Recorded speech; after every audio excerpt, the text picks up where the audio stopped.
Quinton Marsh was just a 13-year-old kid, eating lunch alone, until a classmate live-streamed his meal, mocking his security guard daddy to thousands. The clip went viral overnight, but what the world didn't know was that Quinton had already cracked a puzzle no adult could solve, and now, someone powerful wanted him silenced. What was in that puzzle, and why did the FBI come knocking at 4 a.m.? Before we deep dive into this interesting story, subscribe to our channel, and tell us where are you watching from. Share in the comments below. Room 204 always carried a particular kind of stillness in the early hours of the school day. A stillness that made every fluorescent light hum louder, and every breath feel heavier. For Quinton Marsh, that stillness only amplified the discomfort he felt each morning as he stepped across the polished linoleum floors of Westbrook Prep Academy, a place that advertised itself as a sanctuary of excellence, but behaved more like a curated museum of privilege. The hallways were lined with carefully framed photographs of alumni who looked nearly identical, each polished smile reflecting the same legacy of old money and inherited ease. Quinton, with his worn-out backpack and shoes that had outlasted growth spurts, moved through those hallways like an uninvited observer passing through exhibits that were never meant for him. At 13, he was small for his age, slender and unassuming, with a quietness that made him invisible to adults, but glaringly noticeable to classmates looking for someone weaker to target. His father, Marcus Marsh, worked as a security guard at the school, a job he took on after losing his previous position when the factory downsized. Quinton admired his father's resilience, the way he carried authority without arrogance, the way he placed dignity in even the smallest tasks. But at Westbrook Prep, this admiration was turned into ammunition against him. It happened on an ordinary morning during homeroom, a kind that felt predictable in its monotony. Quinton had taken his usual seat in the second row from the back, where he tried to stay out of sight but close enough to the front to hear the lessons clearly. The chatter in the room that day carried a peculiar energy, like something poisonous spreading through the air unnoticed. It wasn't until a group of boys from the wealthier families filtered into the classroom that Quinton sensed he was the subject of that energy. One of them, a tall boy with an expensive haircut and the kind of confidence that only came from being told he would succeed no matter what, stood by the door holding a folded sheet of paper. He glanced around the classroom with a grin already forming. Another boy nudged him, both stifling laughs they didn't bother to hide. Quinton kept his eyes down, pretending to dig through his backpack, even though he sensed that whatever was coming had something to do with him. Moments later, a whisper traveled from one corner of the room to the next, rippling outward like a cruel wave. It carried fragments of phrases: security guard, mop bucket, must be nice, and no wonder he sits alone. Quinton felt the familiar tightness in his chest, the one he had learned to swallow with practiced ease. He didn't need to hear the complete sentences to understand the shape of them. He had been here before. He had lived this moment in different forms since he first set foot in the school. The sheet of paper made its way across the room until it landed on his desk. It wasn't handed to him directly. It slid across the surface like something contaminated. On the front, in exaggerated bold letters, was a crude sketch: a child in a school uniform, sweeping a classroom floor. Above it, as if written by someone with too much free time and too little compassion, were the words "future career path." Quinton stared at it, numb. The laughter around him grew, not loud enough to be reprimanded, but loud enough to slice through the silence he tried to shelter himself in. The teacher, Mrs. Langford, entered the room moments later. She was known for her impeccable attire and her ability to overlook anything that disrupted the school's polished image. Her eyes swept over the classroom, noting the smirks, the sideways glances, the barely contained laughter, but she said nothing. Quinton wondered if she knew. He wondered if she had seen the paper. He wondered if she cared. She began taking attendance, her voice steady and detached. Quinton's hands trembled slightly as he folded the paper and placed it inside his backpack, not to keep it, but because tearing it up felt like admitting defeat. He forced himself to sit upright, to pay attention as Mrs. Langford transitioned into the day's lesson on literary symbolism, even as whispers continued to float behind him, like sharp-edged thoughts waiting to pierce. By lunchtime, the sketch had made its rounds through several grade levels. A distorted version of the story had spread. Quinton's father didn't just work as a security guard. According to the rumors, he cleaned bathrooms, swept floors, took orders from every teacher, and lived in the small storage room behind the gym. Quinton heard pieces of these fabrications as he walked to the cafeteria, each one twisting the truth further, until it became a caricature, not of his father but of what the students believed black labor to be. The cafeteria was a large echo chamber where status was measured by who sat where. Quinton always gravitated toward a corner table near the windows. It allowed him to watch the courtyard outside, where the wind occasionally moved the branches of the old oak tree planted long before the current generation of students existed. The tree with its massive roots and sturdy trunk reminded him of his father, steady, grounded, unshaken by the storms that threatened to uproot him. But on this day, the cafeteria felt heavier than usual.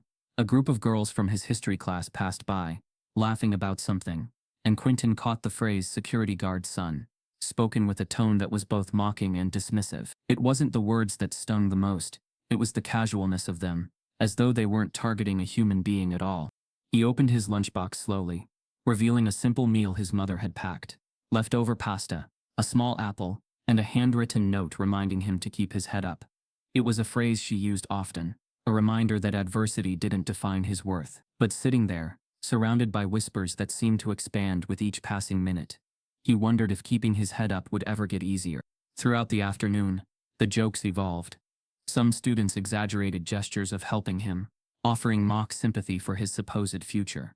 Others pretended to drop items near him, asking with false politeness if he knew how to pick things up professionally. Even when he ignored them, the behavior intensified, fueled by the assumption that mocking someone like Quinton carried no consequences. What made it worse was the silence. Not just from teachers, but from students who knew it was wrong, yet chose to blend into the privilege that protected them. The silence was an accomplice, a shield for cruelty, and it wrapped around the classroom tighter than any rule the school enforced. Still, Quinton didn't respond. He didn't speak. He didn't cry. He held everything inside, clinging to the fragile piece of composure he had left. His father had taught him that reacting gave power to those who wanted to see him break, but endurance had its cost. And by the time the last bell rang, Quinton felt drained, like his emotions had been wrung out and scattered across the school halls. When the school day finally ended, he made his way to the security office, where his father usually finished logging the day's incident reports. The office sat at the far end of the administrative wing, tucked between a locked storage closet and the door leading to the gymnasium hallway. It was a place most students never entered, which made it feel like a haven for Quinton, a place where he could breathe without fear of judgment. The moment he stepped inside, the atmosphere shifted.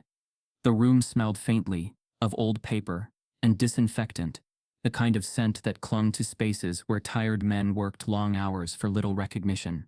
His father wasn't there yet. The chair was empty, the desk slightly cluttered with paperwork. Quinton exhaled slowly, letting the tension leave his shoulders. But as he moved toward the desk, something unusual caught his eye: a cardboard box he had never seen before, placed neatly on the corner as though waiting for him. But Quinton was about to discover something on his father's desk that would change everything. The light inside the security office flickered, as if exhausted by the long day that had stretched endlessly across the halls of Westbrook Prep. Quinton stood beside the desk where he'd noticed the mysterious cardboard box. The same desk where his father spent hours each evening finishing incident logs that administrators barely skimmed. Moments earlier, Quinton had been replaying the cruel scenes from room 204 in his mind. But now the uneasiness that had consumed him was replaced by something more curious, something he couldn't fully explain yet. The cardboard box, positioned so deliberately and marked with heavy strokes of permanent marker reading, "Do not touch confidential," seemed out of place in this normally mundane office. It wasn't part of the daily forms, nor the usual stack of misplaced student IDs, confiscated gadgets, or disciplinary reports. He reached toward the box, hesitating briefly, aware of how many rules he was about to bend by doing so. He told himself he'd just look, just long enough to ease the restless pulse forming beneath his ribs. The air felt denser, as though the room itself pressed against him, waiting to see what he would choose.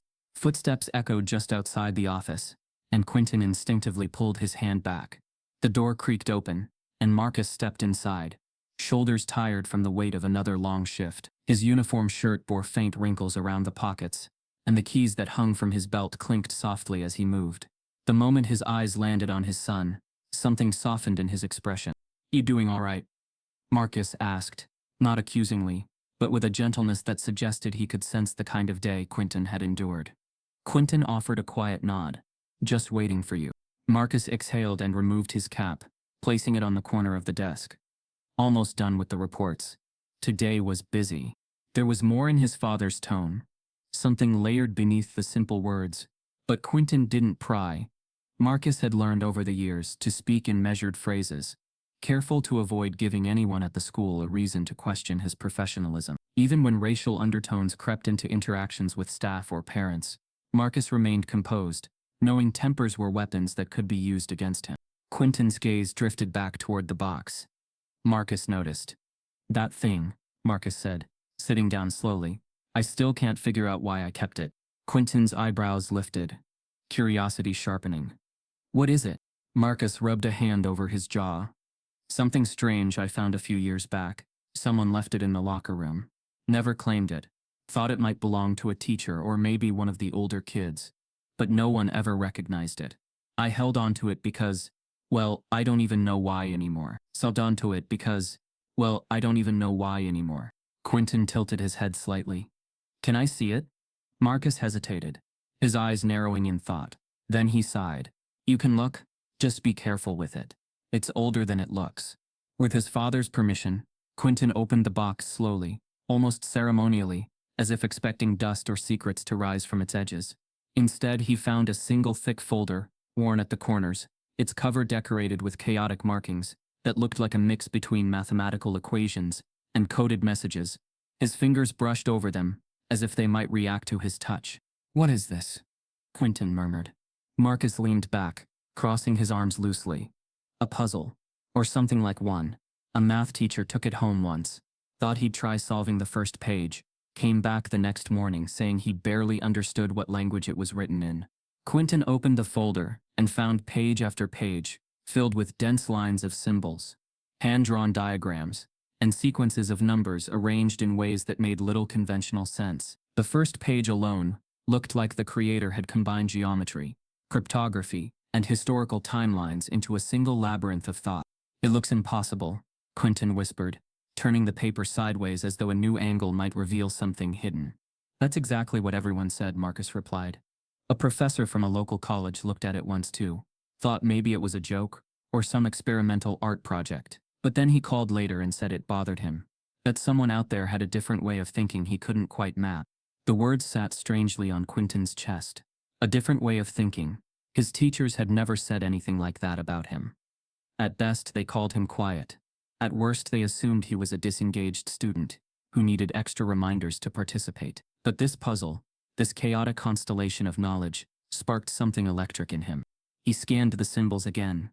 Something tugged at him. There was an odd familiarity, not in content but in the pattern, the rhythm of how the symbols repeated and evolved across the page. His mother had taught him early to look for patterns everywhere. In books, in sounds, in nature, in the way the world moved. She believed patterns revealed truth when people refused to. He had never forgotten that. Marcus watched him, puzzled by the focus in his son's eyes. "You really into that thing?" Quinton didn't look up. "It's interesting." His father chuckled. Interesting is one word. Maddening is another. But Quinton wasn't listening anymore. The rows of symbols began forming connections in his mind. Not logical ones. Not the kind he was taught in math class. But something more intuitive. It was as though someone had woven a message into numbers and shapes. A message waiting for the right person to understand the logic behind it. He turned another page and found an intricate grid filled with small arrows pointing in different directions. Beneath the grid, a handwritten note read, "Direction is perception, not instruction." The phrase made something shift inside him. He couldn't articulate the shift, but he felt it. The sensation of a hidden door opening just slightly, letting light spill through its cracks. "It feels like," Quinton paused, trying to find the words. "Like whoever made this wanted to hide something, but also wanted someone to find it." Marcus shook his head. "If that's true, they picked the wrong school to leave it in. Folks here barely know how to assemble a bookshelf." A hint of humor softened the tension between them, but Quinton's eyes remained glued to the page. He whispered quietly, almost to himself, "Why does it look like something I've seen before?" Marcus leaned forward. "Seen? What do you mean?" Quinton hesitated. "I don't know. Not exactly seen. More like felt. Like the patterns make sense even if I don't know why." His father studied him for a long moment. There was pride lingering somewhere in his expression, mixed with concern. "If something in there speaks to you, take your time with it. But be careful, don't let it distract you too much. School's already rough enough. The words hit deeper than Marcus likely intended. School was rough, not because of academics, but because Westbrook Prep held him under a microscope that distorted his presence into something small, something undeserving. But here, in his hands, was something complicated, something people smarter than him had failed to decode. Quinton traced a symbol on the corner of the next page. A triangular pattern intersected with a sequence of dates that seemed unrelated at first glance. Yet somehow, he didn't feel overwhelmed by the complexity. He felt challenged, pulled in, almost as though the puzzle had been waiting for him. "Dad," Quinton said softly, "do you think it matters who solves a puzzle like this?" Marcus blinked, caught off guard by the question. "What do you mean? Like, if someone important has to solve it? Or if it can be anyone?" Marcus considered this. Sometimes the person who solves something isn't the person the world expects. Doesn't mean they're not the right one. The room went quiet. The fluorescent light buzzed faintly overhead, filling the silence with a kind of static that felt strangely comforting. As Quinton returned his attention to the puzzle, the lines on the page seemed to sharpen in clarity, as though adjusting themselves for him. He leaned in closer, his pulse steady but heightened, his breath slower, his focus locked on the symbols that tugged at the faint edges of memory. Something inside him shifted again. Something was awakening. Quinton couldn't explain why, but something in that puzzle seemed familiar. Quinton carried the puzzle folder home that evening with a careful grip, as though the papers inside were alive, as though they carried a pulse he didn't yet understand. The walk from Westbrook Prep to the Marsh apartment was short, but tonight it felt stretched, lengthened by the storm inside his thoughts. Streetlights flickered across the cracked sidewalks, scattering pockets of orange light that followed him like silent question. He held the folder tightly against his chest, its weight far heavier than paper alone. Every symbol, every number he'd studied earlier replayed in his mind, forming shapes he couldn't ignore. Marcus walked a few steps ahead, keys jingling softly at his side. He kept glancing back to check whether his son seemed overwhelmed, but Quinton's expression remained unreadable. Focused, distant, almost consumed. "You're awfully quiet," Marcus said, slowing his pace. Quinton shrugged gently. "Just thinking. About school." "A little," Quinton answered, though that wasn't true in the way his father assumed. He wasn't thinking about the teasing, the sketch passed around the classroom, or the whispers. Those things had been loud earlier, loud enough to bruise, but now another noise had begun inside him. The noise of possibility. Marcus didn't press further. He knew his son carried burdens silently, much like he did. Instead, he unlocked the apartment door, letting Quinton enter first. The familiar scent of dinner leftovers warmed the air, and soft jazz hummed from a speaker his mother always left on, believing music kept the home from feeling too small. His mother, Renee, peeked from the kitchen. Her hair was tied back loosely, and the sleeves of her blouse were rolled to her elbows. She looked tired, but the moment her eyes found Quinton, something brightened. "You two are home earlier than usual," she said, wiping her hands on a towel. Marcus gestured toward the puzzle folder. "Found something he might be interested in." Renee studied the folder, intrigued. "What is it?" Before Marcus could explain, Quinton walked to the dining table and gently set the folder down, opening it as if unveiling a secret map. Renee moved closer, leaning over his shoulder. Her eyes widened at the sight of the symbols. "This isn't schoolwork," she murmured. "No," Marcus replied. "Found it years ago. No one's been able to make sense of it." Renee's fingertip traced one of the diagrams. "It looks like someone organized chaos." Quinton nodded, absorbing the remark. "I think it's supposed to look confusing." Renee smiled softly. "Some of the best puzzles are." Her comment struck something deeper in him. She had always believed in unconventional ways of thinking. When he was little, she filled his world with books, not children's books alone, but encyclopedias, atlases, old puzzle collections, and stories about inventors who failed countless times before creating something remarkable. She once told him that patterns were the universe's hidden language, a language anyone could learn to read if they looked long enough. Now, staring at these pages, the lessons she taught him all those years echoed with new meaning. After dinner, Quinton retreated to his small bedroom, where the walls carried faint imprints of posters he had once hung, but later removed. His desk lamp cast a warm, narrow beam across the puzzle pages spread before him. The room fell silent except for the ticking of a cheap alarm clock beside his bed, each tick punctuating his thoughts. He leaned closer to the grid page again, the one with arrows and the cryptic phrase beneath it. Direction is perception, not instruction. He whispered the line quietly, as though saying it aloud might unlock something hidden. He hadn't noticed earlier that the arrows weren't random. Some pointed forward, others backward, some sideways, and a few curved subtly. He began by counting them, grouping them, studying how the directions changed across rows. A subtle rhythm emerged, irregular yet purposeful, like a heartbeat with a message coded into its pulses. He sat up straighter, his breathing slowed. He scanned the symbols pattern by pattern, his mind slicing them apart, reorganizing them, turning them into something audible inside his thoughts. It didn't feel like solving a problem, it felt like remembering something he had forgotten long ago. A faint knock sounded on his doorway. Quinton glanced up to see Renee leaning against the frame. Still working on it? He nodded. It's different. She stepped inside. Want help? He shook his head gently. I don't think help will help. It's more like I have to feel it. She smiled, brushing his shoulder. That's how your mind works. Don't be afraid of it. He sat quietly after she left, pondering her words. He had always known his mind didn't work the way others expected. In school, he finished tests faster than classmates, but speed was met with suspicion. Teachers described him using words like inconsistent, distracted, capable but unfocused. Whenever he tried explaining solutions, in ways that felt natural to him, he was told his thinking was too complicated or not aligned with academic standards. The implication was always the same. Brilliance wasn't believable in someone like him. Now, though, staring at these mysterious symbols, he didn't feel constrained by judgment. The puzzle wasn't doubting him. The puzzle wasn't condescending. It wasn't pretending to encourage him while quietly dismissing him behind closed doors. The puzzle simply existed, waiting to be understood. Hours passed without him noticing. At one point, he reached into his drawer and pulled out notebooks filled with old pattern exercises.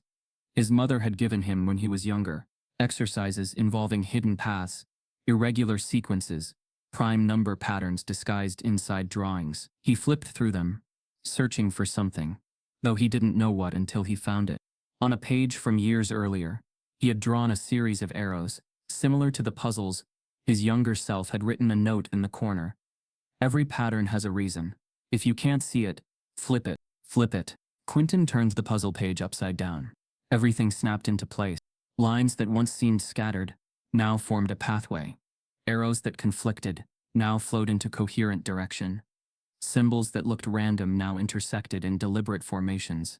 The puzzle wasn't meant to be solved right side up. It required inversion, a shift in perspective that mirrored his own life. He always had to view things differently, just to understand what others took for granted. A realization struck him with such force that he whispered, "It's a map." The twist unsettled him. A map? But to what? And why hide it inside such complex structure? Before he could explore further, he noticed faint pencil marks buried beneath the ink, impressions left by someone who had pressed too hard while writing.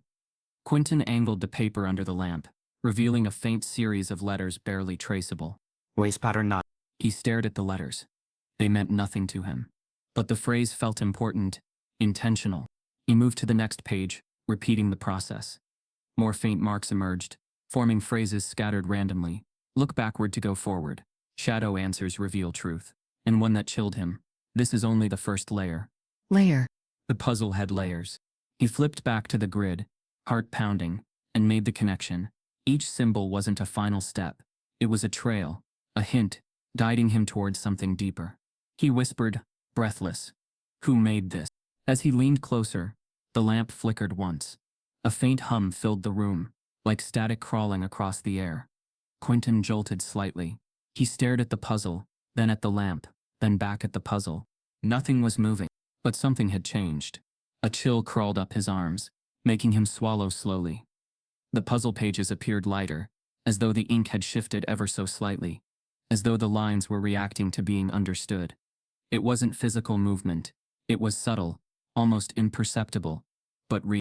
His alarm clock ticked louder now. The air felt different, charged. He reached for a pencil, preparing to test a theory. If he used the pathway created by the inverted arrows and applied the faint impressions as secondary clues, maybe a sudden tremor of recognition swept through him. His chest tightened with both fear and exhilaration. He had found a pattern beneath the pattern. His voice came out in a whisper. It's talking back. He didn't mean it literally, yet he couldn't deny the sensation that the puzzle had changed, because he had changed something in himself. The connection felt reciprocal, alive. He worked feverishly then, tracing the new path, recalculating sequences, aligning symbols using inverted logic. Minutes blurred into an hour. Pages turned, flipped, rearranged, and then in a moment so quiet it felt sacred, he completed the first layer. A soft crackle in the air made him freeze. The paper warmed beneath his fingertips, as if acknowledging him. The puzzle had responded. That night he solved the first layer, and the puzzle responded. Quinton didn't sleep deeply that night. The adrenaline from solving the first layer of the puzzle had lodged itself in his veins, keeping him half awake, half dreaming of shifting lines, whispered numbers, and ink that moved when no one was watching. But just before dawn, something quieter settled in him, a need to share. Not for praise, not for attention, just to know if what he found was real. He remembered an old forum his mother once used to browse. Cypherpost, a message board that catered to cryptology hobbyists, conspiracy theorists, and the occasional academic looking for niche dialogue. It wasn't a mainstream platform. That was the point. There posts could live undisturbed, floating through quiet servers without the noise of viral chaos. Using a pseudonym he'd made up on the spot, Pattern Dust 92, he posted a few screenshots of the puzzle's first layer, some redacted notes, and his interpretation of the directional shifts that had unlocked it. He didn't name the school, didn't mention his age, just wrote, "Unsolved cipher may be deeper than assumed." Thoughts? He hit post, closed the browser window, and finally let himself sleep. By morning the world had already changed. He woke to the sound of his phone buzzing wildly on the nightstand. Over a dozen app notifications stacked the screen. He sat up slowly, heart thudding. As he unlocked the screen, the avalanche hit. His post had exploded. The cipher post thread had been screen captured and reposted across platforms. Reddit threads dissected every pixel. Discord servers debated the implications of his work. And on TikTok a growing swarm of creators speculated about the mystery cipher genius. A few tried to replicate his process in live streams, and one popular user called it a digital Rosetta Stone hiding in plain sight. It should have been thrilling. But something colder clung to it. The comments weren't just about the puzzle. They were about him. Even though he had shared no personal details, users had begun speculating. Wild guesses turned into targeted assumptions. Probably an MIT grad, one person wrote. No way a kid did this. Another added, smells like a hoax, or someone lifted this off a real researcher. Then came the more insidious remarks. One Redditor wrote, a black kid? Not buying it. This looks like the work of someone educated. Like actually educated. And beneath it, upvoted 100 times. Too articulate, too technical. This is a white guy pretending to be anonymous for clout. Quinton stared at the screen, jaw clenched. There it was. The disbelief, the suspicion, the coded racism disguised as logic. The refusal to accept that someone like him, black, young, and overlooked, could have cracked something that defied experts. It wasn't just disbelief, it was erasure, a digital version of the same classroom silence he faced every day. Except now it came from thousands of strangers. His phone buzzed again. Direct messages. Most were simple. Who are you? Or where'd you get this? But others turned hostile fast. Prove you're real. Drop your name or it's fake. Stop pretending to be smart, bro. You just copied this from someone else. He backed away from the screen. He hadn't expected this. He hadn't even used his real name. He thought he'd dropped his thoughts into a void. But the void had stared back. Down the hall, his father was reading the paper while sipping coffee. Renee glanced up from her laptop when Quinton stepped into the room. The panic etched across his face. What's wrong? She asked, instantly alert. Quinton hesitated, then handed over the phone. I posted part of the puzzle online. Renee's eyes moved quickly. As she read, her brows furrowed, not from confusion, but from something deeper, something maternal and furious. Marcus leaned in. They're saying you made it up? Worse, Quinton said. They're saying someone like me couldn't make it up. Renee handed the phone back slowly. They can't imagine it because they never believed in you to begin with. Marcus's voice was calm, but his eyes burned. You didn't do anything wrong. You saw something no one else did. Yeah, Quinton said quietly. And now they want proof that I deserve to exist. Later that afternoon, The attacks intensified. Someone had found the original IP address linked to Quinton's post and traced it back to the general area of their neighborhood. It wasn't precise, but close enough. The guesswork turned into dangerous curiosity. One YouTuber, a popular mystery solver with nearly 1 million subscribers, latched onto the post and created a video titled, "Did a security guard's son crack the impossible puzzle?" The title was meant to be catchy, but the subtext was ugly. The video played clips of Quinton's post, alongside old theories about anonymous hoaxes, and halfway through the creator said, "We're not saying it's fake, but if this kid's real, let's find him and ask. People deserve the truth." The video hit 500,000 views within hours. Quinton watched paralyzed as strangers dissected his life without knowing his name. Some questioned if he had stolen the work from a white coder. Others claimed the puzzle never existed at all. One Discord moderator wrote, "This feels like another Jussie Smollett moment, manufactured genius for sympathy points." No one asked how it felt to be a teenager caught in the storm. That evening, a car pulled into their apartment complex slowly. Quinton noticed it through the blinds. An unfamiliar white sedan, with tinted windows. It idled for a few minutes, then left. Marcus clocked it too. "You think someone's trying to find us?" he asked, voice low. Quinton nodded. "I think someone already did." They went dark that night. No more internet access. No social media. No updates. But the story didn't die. Offline, the racism sharpened. At school the next day, Quinton overheard classmates talking in tones that made his skin crawl. Someone had seen the YouTube video and recognized their neighborhood from a drone shot. A girl whispered, "If that's really him, no wonder he's always quiet. Probably faking it." A boy replied, "It's always the weird ones who want attention. Bet his dad helped him cheat." Quinton kept walking. He didn't look back. By lunchtime, the school had called Marcus in for a conversation. They framed it as a concern for Quinton's online safety. But it didn't feel like concern. It felt like warning. The principal subtly suggested that perhaps Quinton should refrain from internet activity that could reflect on the school's reputation. Reputation. Not truth, not justice, just optics. Marcus left the meeting boiling, his knuckles white around the wheel as he picked Quinton up after school. "They don't care about what you discovered," he said. "They care about controlling how people see you."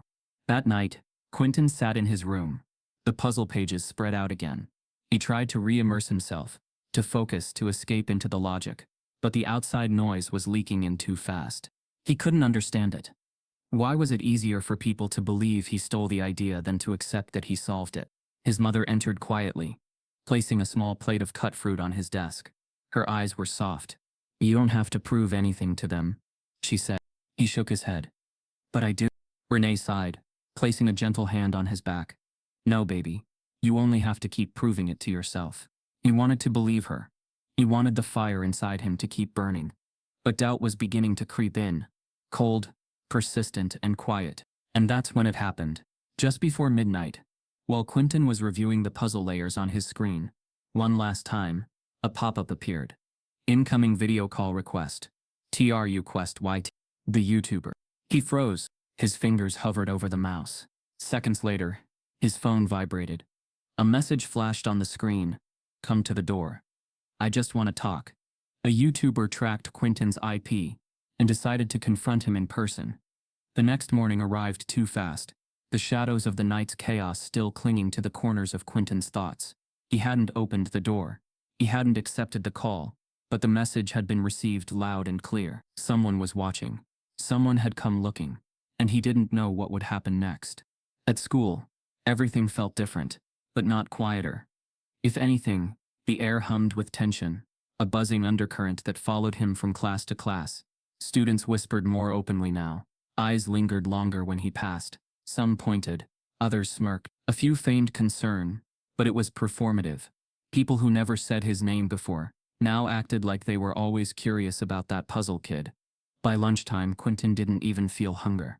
He sat in the far corner of the cafeteria, headphones on but nothing playing, pretending to listen to music just so no one would talk to him.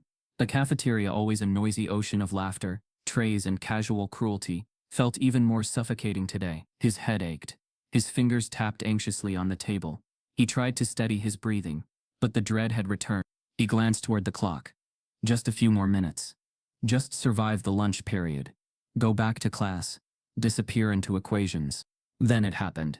The double doors at the front of the cafeteria slammed open hard, deliberate, loud enough to silence half the room. A tall man stepped in, white, probably in his mid-30s, with a heavy DSLR camera strapped to his chest and a GoPro mounted to his shoulder rig. His jacket read, TRU Quest in bright vinyl lettering. The YouTuber. Quinton's stomach dropped. Some students gasped. Others immediately pulled out phones, recognizing him from the viral video. He didn't walk in quietly. He moved like he belonged.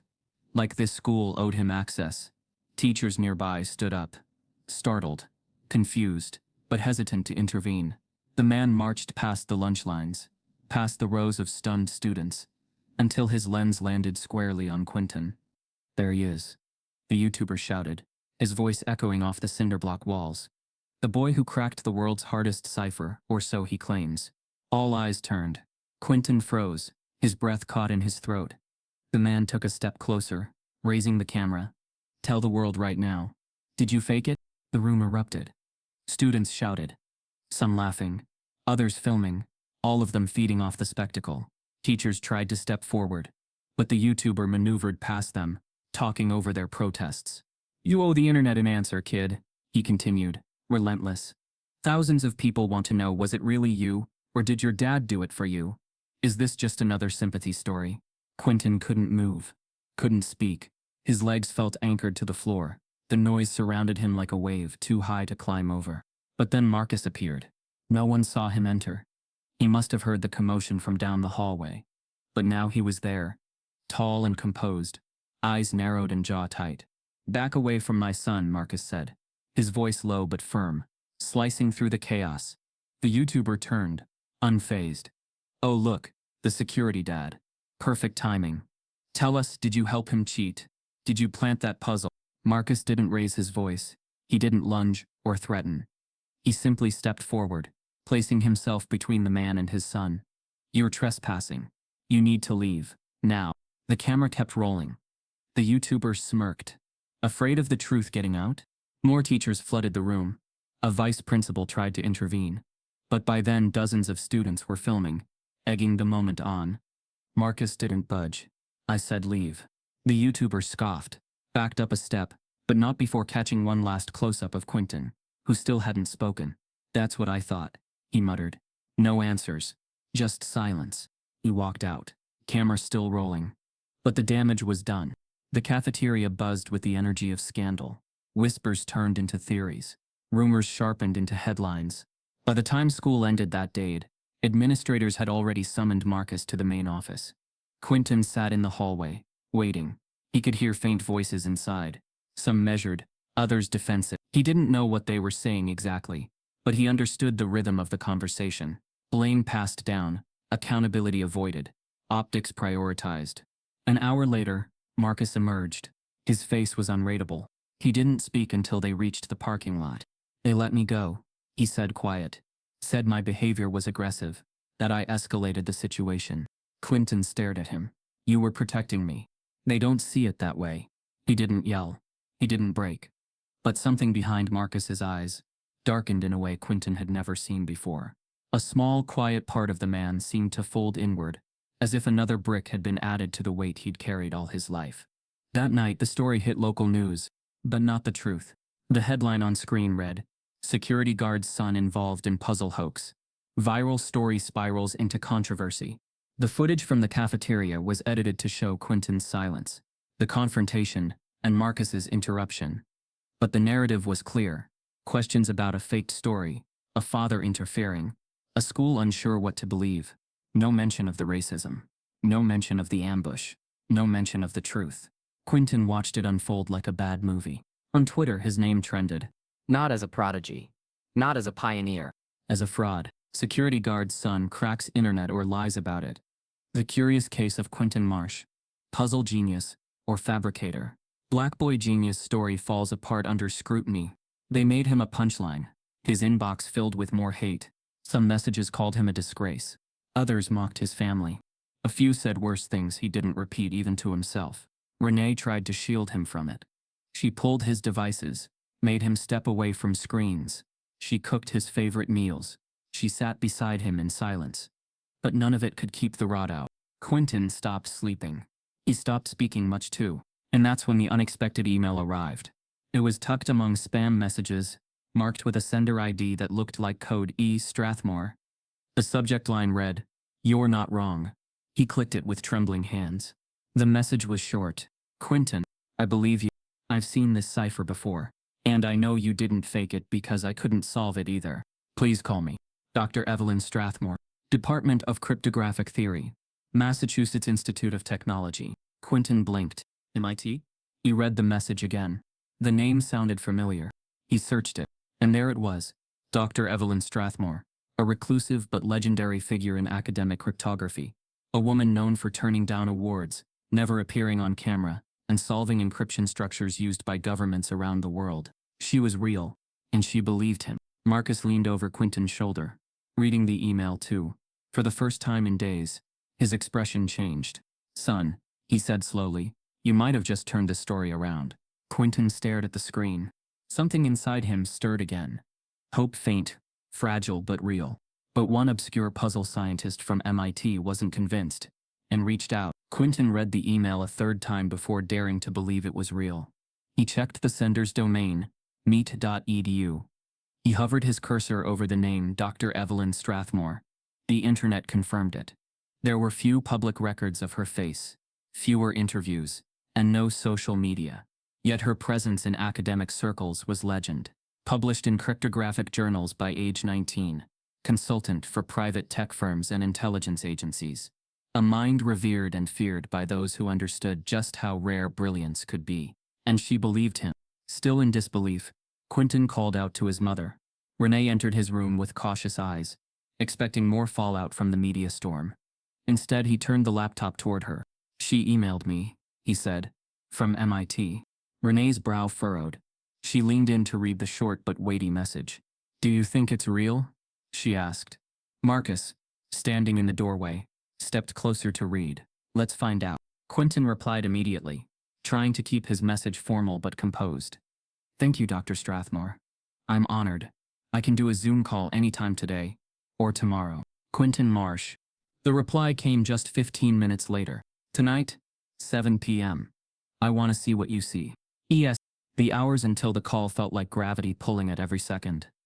Quinton couldn't focus on anything. He printed out copies of the puzzle pages, scribbled notes in the margins, even laid out his original decoding paths on his bed like forensic evidence. By 6:45 p.m., he had transformed his small bedroom into a war room of diagrams and theories. At 6:58 p.m., he clicked the Zoom link. The call opened with a blank screen. No video, just the static placeholder ES in the center. "Hello?" Quinton said softly. A few seconds passed before the camera turned on. Dr. Evelyn Strathmore appeared, seated in what looked like a dim home office stacked high with boxes of books and paper. Her hair was silver, short and blunt. Her face bore no smile. She wore reading glasses low on her nose, and a maroon sweater that looked hand-knit. When she spoke, her voice was even, intelligent and curious. "You're young." Quinton blinked. "Yes, ma'am." She didn't return the courtesy. "They're tearing you apart online. I noticed. You didn't steal it?" "No." "You solved the first layer?" "Yes." She leaned in. "Then show me." Quinton took a breath and turned his camera downward, guiding her through the diagram, as he explained how he'd flipped the directional grid, interpreted the shadow phrases, and uncovered the inverted logic behind the first layer. His voice was calm, but inside he was shaking. She didn't interrupt. Her silence wasn't disinterest. It was absorption. Her eyes moved sharply across the screen, tracking every mark, every symbol. Her breathing slowed, as if syncing with the rhythm of his thought process. When he finished, there was a beat of quiet. She spoke softly now. "You saw what I didn't." Quinton looked up. "You tried to solve it?" "For 10 years. His eyes widened. "I found the puzzle through an anonymous exchange in 2011, she said, buried in a file sent to an open-source cryptology archive. The creator never came forward. I spent 2 years assuming it was a dead end, then 8 more realizing it was beyond any known system. I never posted about it publicly. Too risky, too disruptive." She leaned back in her chair, folding her hands together. "I wasn't sure it was solvable, until now." Quinton swallowed. "Why did you email me?" She paused, as if choosing her words with surgical precision. Because the last time something this intricate was discovered, it took a team of adults 6 months to crack one layer. You did it alone, without training, while the world attacked your legitimacy. He shifted in his chair, uncertain how to respond. He didn't know if her words were admiration or astonishment or both. But what matters more, she added, her voice softening slightly, is not that you solved it, it's that you felt your way through it. Intuition like that isn't taught. For the first time in days, Quinton felt like someone saw him clearly. Not as a curiosity, not as a fabrication, but as a mind that mattered. I've never had anyone believe me like this, he admitted. Her face didn't change. They'll try to erase you, not just online, academically, legally, systemically, especially if this puzzle leads to something they don't want uncovered. Quinton frowned. You think there's more to it? I know there is, she said. I stopped at the second layer. I was afraid of where it went. But you're not afraid yet. That's why I'm making you an offer. He leaned in. I want you to come to MIT. Not for press, not for cameras, for access. I'll mentor you. You'll have resources, quiet, protection from the circus outside. Quinton stared at her through the screen, a flurry of thoughts rising in him. I can't just leave school. Your school left you the moment it made you their scapegoat, she said bluntly. I'm offering something real. He hesitated. The idea of walking away from Westbrook Prep didn't scare him. He had never belonged there. But MIT? It felt like walking into a space that wasn't built for someone like him. He was just 13. His father was jobless. His family had spent their whole lives surviving on the margins. What right did he have to step into a place like that? As if reading his thoughts, Evelyn added, You don't have to prove anything to be here. But you do need to protect what you know. He looked down at the pages on his desk, the puzzle lines dancing in his mind again. I want to go, he said quietly. Good, she replied. Because I already booked a seat for you. Quinton blinked. What? She reached for something off camera and held up a train ticket. Boston. Tomorrow night. His heart thudded. It was moving faster than he imagined. I don't know if my parents... They'll come with you. I've arranged lodging. Expenses. Everything is covered. He stared, stunned. But then Evelyn's expression shifted. Just slightly. There's one condition, she said. He felt his breath catch. What is it? She looked directly into the camera now, her voice clear and cold.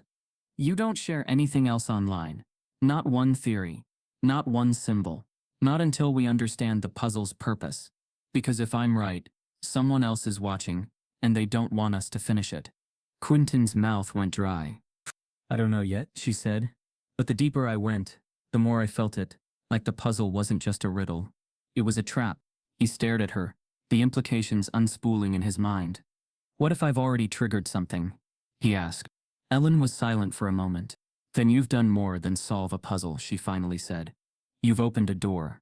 The call ended 5 minutes later, but the room didn't feel like his anymore. It felt like the air itself had changed, like invisible threads were tightening around everything he thought he understood. He turned off the camera. He sat in the silence. And then, from outside his window, headlights flared, briefly, then vanished. Quinton moved to the window. No car, no movement, but taped to the glass was a new envelope. Plain white, no return address. His name was printed on it. She invited him to MIT. Under one condition. The morning train from Illinois to Boston, cut through fields and cities, moving like a silver bullet across a fractured landscape.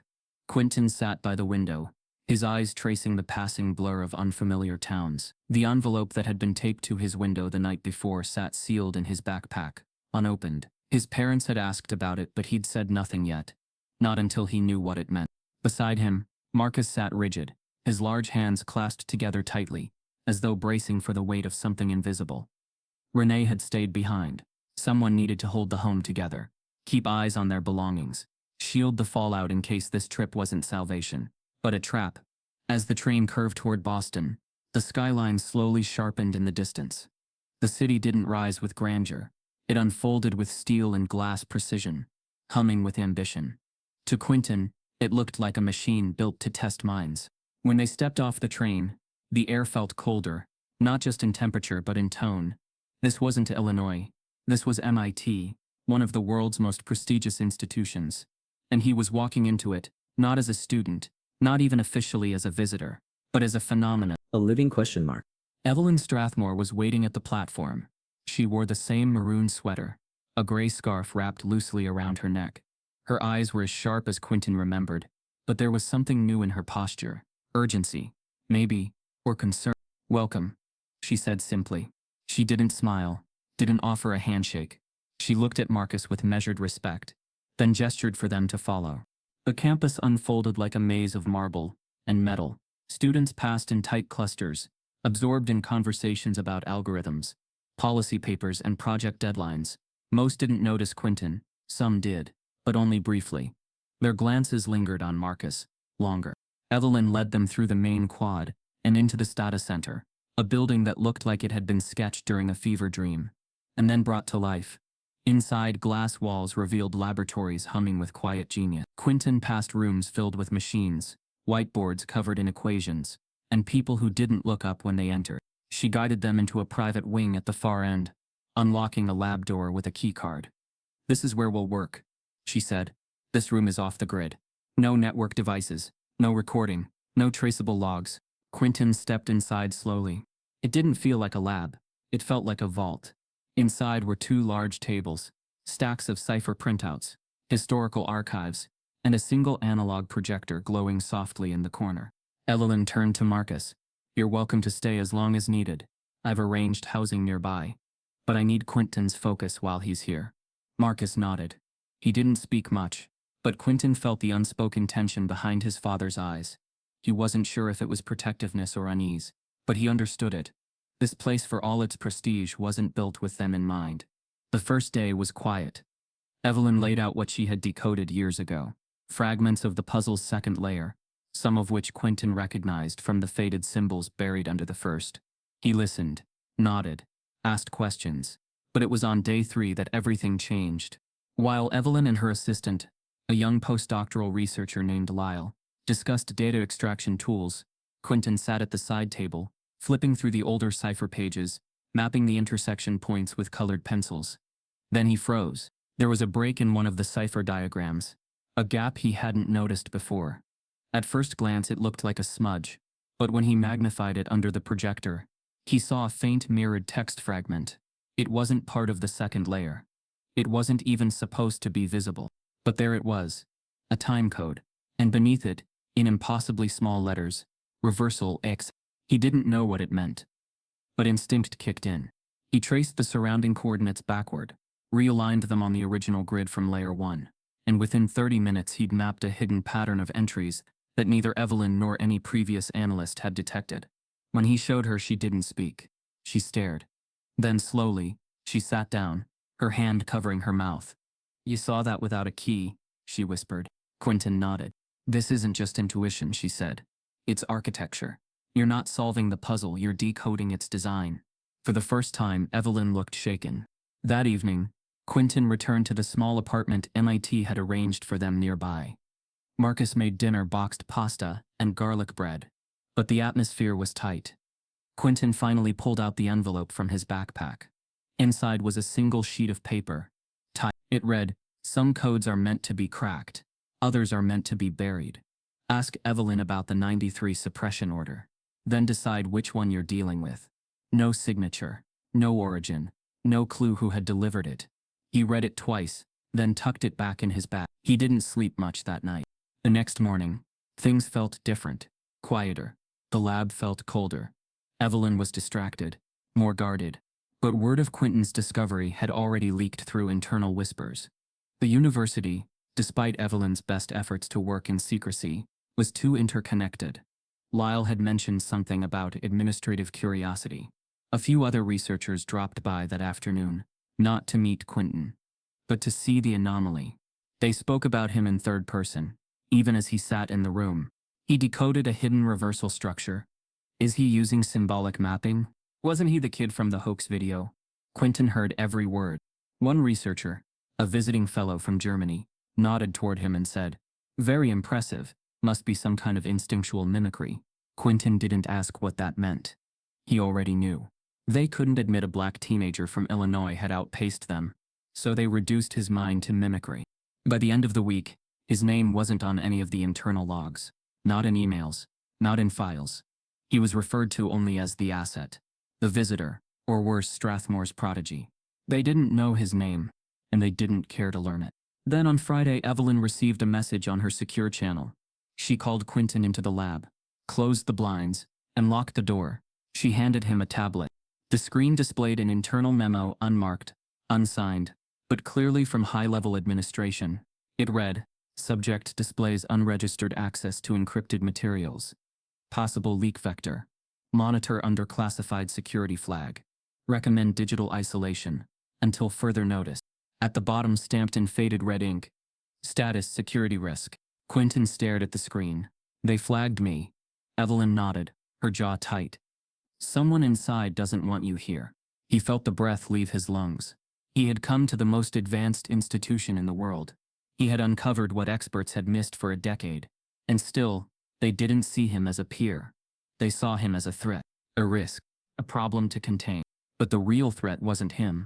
It was the puzzle, and whatever it was hiding. But an anonymous internal memo soon labeled him a security risk. The word risk stayed with Quinton like a bruise. It lingered behind every step he took on campus, every hallway he crossed, every side glance he received. Evelyn had done her best to shield him, doubling down on lab privacy, encrypting communications, and warning him to avoid public areas on campus. But the damage had already taken root, quietly, efficiently, like ivy strangling stone. By Monday, the changes arrived without announcement. First, his access badge stopped working. The door to their research wing blinked red when he swiped it, then buzzed coldly. Evelyn was furious and stormed down to the administration office, demanding an explanation. They gave none. Only vague remarks about sensitive security thresholds and classified protocols. She returned, visibly shaken, but composed. "They won't say it," she muttered, "but they don't want you near the mainframe again." Quinton nodded quietly, trying to hide the ache behind his eyes. They relocated their work to a basement classroom. Evelyn had keys for. The furniture was outdated, the walls were scuffed, and the projector barely functioned. But it gave them space. Quinton continued decoding by hand, relying on printouts and analog methods. He didn't complain. He was used to discomfort being the price of access. But soon, even paper became political. By Thursday, the research printer queue began rejecting his login. The IT department flagged his credentials. Requests for additional cipher materials were denied due to clearance issues. One by one, the digital doors closed around him, locks tightening on every path he tried to walk. The message was clear. His presence was no longer tolerated. That evening, Evelyn paced the lab in frustration, muttering to herself as she clicked through correspondence. "They're afraid of what he's finding," she snapped. "Not because it's dangerous, but because he's the one uncovering it." Quinton sat silently at the table, reading over a newly cracked page from the puzzle's deeper sequence. The symbols had become denser now, more layered, more cryptic, yet something about the structure felt sharper, like the final piece was drawing near. He didn't look up as he spoke. "They never saw me as a student." Evelyn stopped pacing. "No. Or a thinker. Or a researcher. No. They saw a story they couldn't control."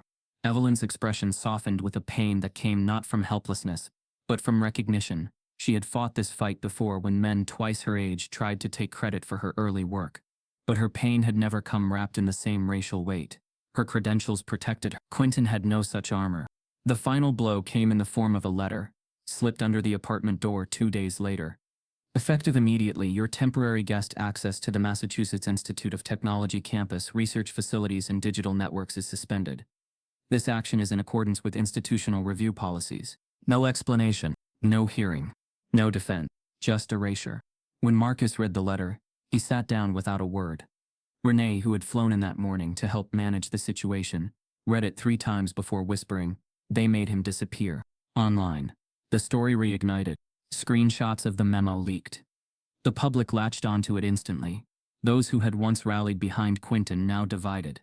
Some accused MIT of institutional racism. Others doubled down on old narratives, reposting headlines branding Quinton a fabricated genius and claiming the university was right to cut ties. A right-wing columnist tweeted, "The real scandal isn't that a kid got kicked off campus, it's that he was ever allowed on it without proving who he really is." Quinton turned off his phone. Permanently this time. Evelyn tried contacting colleagues for help, but none responded with anything more than platitudes. Unfortunate. Out of our hands. Tough situation. They were willing to benefit from the research. Some had already begun requesting access to his earlier findings, but not one stood up for him. And yet the puzzle hadn't stopped speaking to him. In fact, now it was screaming. Quinton returned to the cipher alone that night, tucked in the dark of their apartment with a single desk lamp and a stack of laminated pages he had saved before being locked out of the digital servers. He stared at the sequence from Layer 3. New shapes that mirrored old ones, phrases that began repeating across coordinates in distorted symmetry. He traced the familiar phrase again. Reversal access. That idea haunted him. Access to what? And then it clicked. What if the puzzle wasn't a riddle hiding something? What if it was protecting something? A failsafe. Quinton stood, pulled down the map of cipher progression Evelyn had pinned to the wall, and began connecting points from each layer with red string, turning his bedroom into a living matrix of theory and pattern. He followed the threads. Layer 3 revealed a numeric code, buried inside false paths. When realigned and reduced, it created an alphanumeric chain that looked like an IP address, but older. When he cross-referenced the numbers against historical archives Evelyn had once shared, he froze. They matched archived surveillance servers, government intelligence nodes, decommissioned in the early 2000s. That couldn't be coincidence. He pushed deeper, tracing the hidden keystrokes. Every time he followed the data into a dead end, he remembered something Evelyn once said. Some puzzles are mirrors. If they lead nowhere, it's because you're looking in the wrong direction. Quinton reversed the entire logic model, and the answer unfolded. A 15-digit string, followed by a passphrase in Latin, mortem non delit veritatem. Death does not delete truth. The final key. His hand trembled. He ran the sequence through a legacy decoder on his backup laptop. No Wi-Fi, no external ports. It worked. A compressed file opened. Inside were two folders, one marked Project Quiet Fence, and another labeled 1993, Suppression Orders Chicago. He clicked. The screen exploded with documents. Not just codes or math. Not theory. Evidence.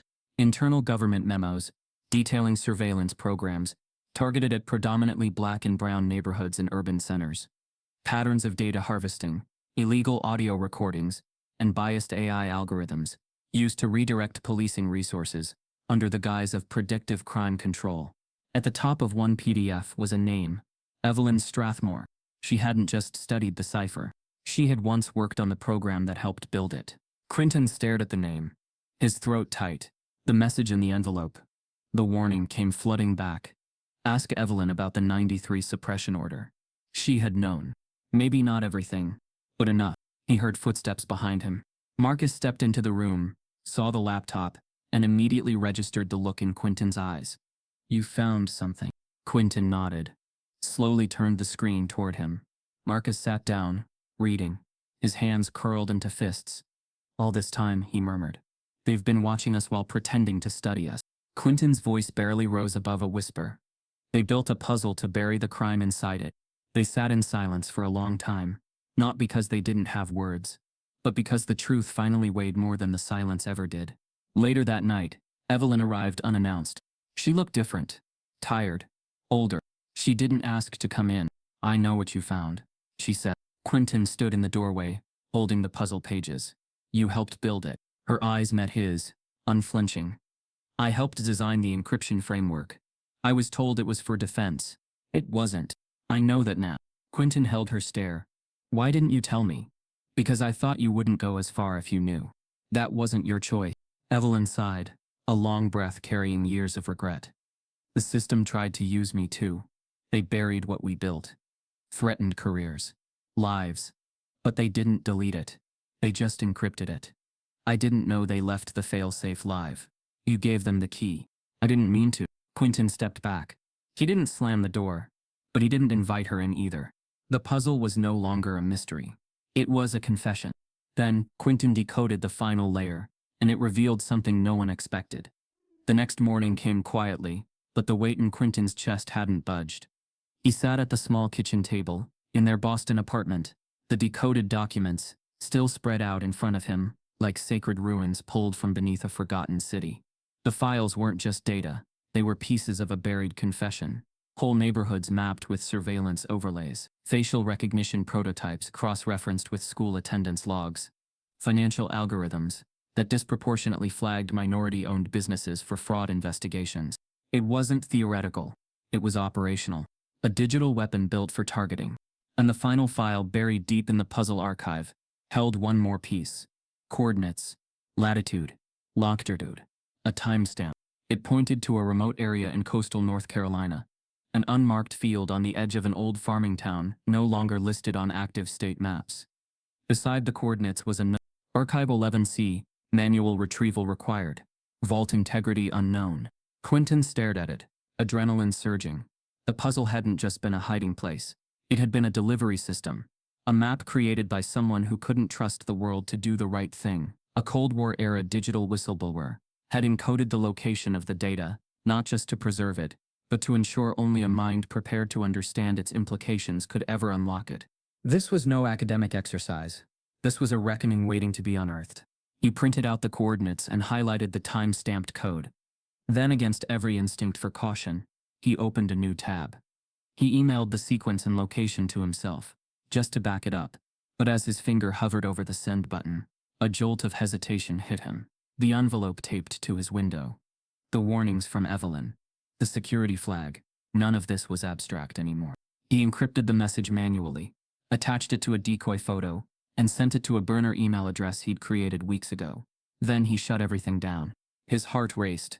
Outside the window, the sky was dull with overcast tension.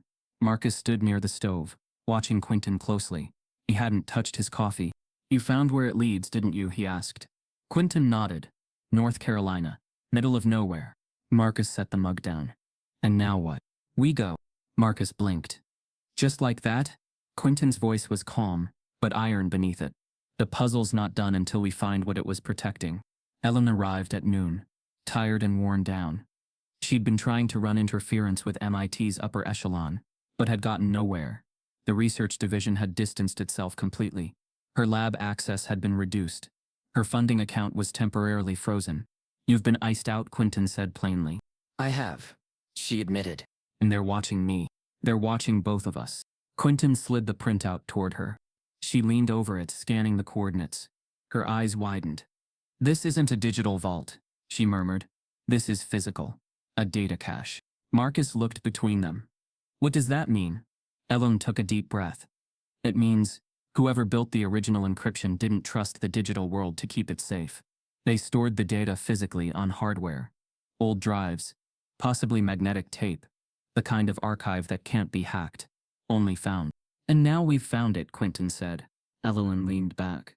"That field in North Carolina. I've heard whispers about sites like that. Abandoned military relay points. Some were rumored to hold backup copies of sensitive files, especially in the 80s, during the last wave of internal whistleblowing." Quinton folded the page carefully. "Then we need to see what's still buried." Ellen hesitated. "You realize if we do this, we cross a line." "No," Quinton said quietly. "They crossed the line when they started watching black neighborhoods like we were enemies of the state." Marcus looked at both of them. "We leave in the morning." They drove down the East Coast under clouded skies, moving past cities that blurred together. Hartford, Trenton, Philadelphia, each one a mirror of the last, built with the same fractures, the same forgotten names, buried beneath smooth corporate billboards. The further south they drove, the more rural the landscape became. By the time they crossed into North Carolina, GPS dropped completely. Evelyn followed a printed map. Quinton stayed quiet in the back seat, flipping through the cipher one last time, trying to find anything that might warn of traps or misdirection. But it all pointed to the same place. A clearing. No roads, no signs, no markers, just coordinates and a warning. Vault integrity unknown. They reached it by dusk. The field was overgrown, but not wild. Something had once been here. A foundation, maybe. Metal beams half swallowed by grass. Quinton stepped out first, wind curling through the tall weeds. The air smelled of earth and decay. "Here," he called. He stood on a raised patch of ground, shaped like a misshapen rectangle. Evelyn brought over the printed coordinate grid. They were within 10 feet. Marcus unloaded the gear. A small collapsible shovel, gloves, flashlights. They hadn't told anyone else where they were going. They had left their phones behind. Quinton began digging. The earth was soft at first, then harder. Packed. Like something had pressed it down from below. A few inches in, his shovel hit metal. The clink echoed. Evelyn knelt beside him, brushing dirt away carefully. Beneath the soil, a large steel hatch came into view, corroded at the hinges, but intact. There was a handle. Quinton looked at her. She nodded. He pulled. The hatch creaked open slowly, revealing a rusted stairwell descending into darkness. Ellen shone her flashlight downward. Dust particles spiraled in the beam. "It's real," she whispered. They descended one by one, boots echoing softly down the narrow steel steps. At the bottom was a chamber no bigger than a shipping container lined with file cabinets, boxes, and a single reinforced terminal. Everything smelled of time and iron. Ellen opened the nearest file drawer. Inside were spools of magnetic tape, each labeled with date ranges and clearance levels. Top secret. Eyes only. Internal memo. U.S. Defense Surveillance Directive. Quinton approached the terminal. No power, but a backup generator sat quietly in the corner. Marcus checked the wiring. "Looks manual." He turned the crank slowly. The generator hummed. The terminal flickered to life. A blinking prompt appeared. "Enter code." Quinton pulled out the cipher's last decoded string. He typed it in. The screen brightened, revealing a single folder. Full archive. Project Quiet Fence. He clicked. File after file began populating the screen. Photographs. Audio logs. Transcripts of internal memos. Orders signed by senior officials, authorizing surveillance sweeps in urban centers under preemptive security initiatives. Specific neighborhoods circled. Churches, high schools, libraries, places like the one Quinton had grown up in. This was the core, the root, evidence of decades-long violations dressed as patriotism. As Quinton scrolled, Evelyn backed away slowly, her hand covering her mouth. Marcus whispered, "This could change everything." They stood in silence, surrounded by the hum of revelation. Then, above them, the hatch slammed shut. The stairwell echoed with footsteps, flashlights, voices. Not yelling, tactical. Evelyn's face drained of color. "We didn't trigger an alarm, did we?" "No," Quinton said, unless his voice broke off. He had sent that backup message to himself. Encrypted, hidden, but not invisible. A voice shouted down from above. "Federal agents, remain where you are." But the FBI had already intercepted his decoded message. The steel hatch thundered above them, the echo shivering through the underground chamber like a warning bell. Heavy boots clanged on the ladder, and the air tightened with dread. Marcus instinctively moved in front of Quinton, shielding him with a stance honed debt from violence, but from years of surviving systems that expected him to shrink. Evelyn held her hands up slowly, as if she already knew resistance would only make everything worse. Voices boomed down the stairwell. Commands, orders, words like secure, contain, and target asset. The last phrase made Quinton's throat tighten. They weren't here for evidence. They were here for him. A blinding flashlight hit their faces as agents descended into the vault. A swarm of black-clad figures moving with choreographed efficiency. They carried no weapons drawn, yet the intimidation hung heavier than the metallic scent of dust and old iron. One agent stepped forward, scanning the room. His expression didn't shift when he saw the terminal glowing with the open archive. His stance said everything. "We knew what you found. We knew where you'd be." Evelyn spoke first, her voice steady despite the fear. "He's a minor. You have no grounds." The agent cut her off, not with words but with a raised hand. "Dr. Strathmore, your presence here violates your security agreement with the Federal Intelligence Consortium. Step aside." Her jaw tightened. "This boy is uncovering truth your agency's buried." "Truth," the agent replied coldly, "is not the issue." Two agents moved toward the terminal. One turned it off. The other photographed the screen. Another approached Marcus. "Sir, put your hands behind your head." Marcus didn't move. "My son hasn't done anything wrong." The agent's tone didn't shift, didn't rise. It simply dropped into the chill of indifference. "This is not under negotiation." Quinton felt the world closing. The vault, once brimming with revelation, now shrank around him, turning into a cage made less of steel than of systemized intent. The same feeling he felt in school hallways, in online comments, in the way people refused to imagine brilliance could come from someone like him. Yet here he was, targeted because he discovered too much. Too fast, too accurately. When they finally escorted them up the ladder into the open field, dawn had not yet broken. Black SUVs ringed the clearing, engines humming like restless beasts, waiting to pounce. As Quinton stepped into the cold air, a wave of dread swept over him. The field looked different now. It was no longer a place of revelation. It was a gravesite for truths the world wasn't ready to exhume. They weren't arrested. They weren't read rights. They weren't charged. They were just told to leave. A quiet threat disguised as a request. The agents took the puzzle papers, the flash drive, the printed coordinates, and even Marcus's phone. Everything that could tie them to the truth vanished into government evidence bags. "Go home," the lead agent said, "and stay away from this." His voice carried no anger, only finality. The drive back to Boston was suffocating. No one spoke. Evelyn stared straight ahead, fingers trembling on her lap.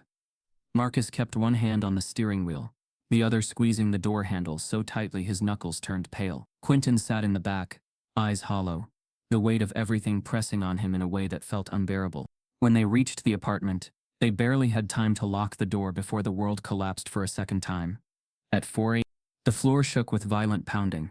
Flashlights cut through the windows. A chorus of voices shouted from the hallway. Quinton jolted awake as agents swarmed through the door. Federal jackets gleaming in harsh flashlight beams. "Federal search warrant. Stay where you are." Renee screamed from the kitchen. She had flown in only the night before. Marcus tried to steady her. Agents tore through drawers, cabinets, backpacks.